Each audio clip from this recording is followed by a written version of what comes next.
C'est historique. Un objet conçu par l'homme est entré dans l'espace interstellaire après un voyage de 21 milliards de kilomètres. Claudine Gilbert-Ganaldotz. Exploratrice infatigable, lancée dans une odyssée de l'espace depuis 36 ans, la sonde Voyager 1 est le premier objet fabriqué par l'homme à avoir quitté le système solaire à près de 21 milliards de kilomètres du Soleil. Un pas historique pour l'humanité selon les scientifiques de la NASA.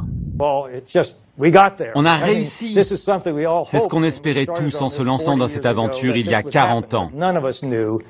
Personne ne savait où s'arrête la bulle autour du Soleil et si la sonde durerait assez longtemps. La matière dans laquelle se trouve Voyager n'est pas créée par le Soleil. Elle provient des étoiles voisines, des résidus de supernovas. On est vraiment passé de l'autre côté. C'est le premier enregistrement du fond sonore de l'espace interstellaire capté par la sonde américaine. L'an dernier, les scientifiques ont reçu des données inédites.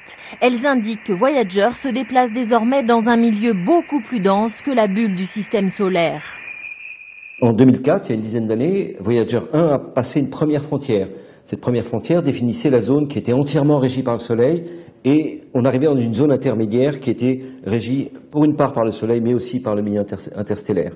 L'annonce de la NASA récente indique que probablement la deuxième frontière serait passée et on serait définitivement dans le milieu interstellaire. Cette bouteille dans l'espace emportera le message des hommes pour une éventuelle civilisation extraterrestre. 1977, la NASA lance les 2 sondes Voyager.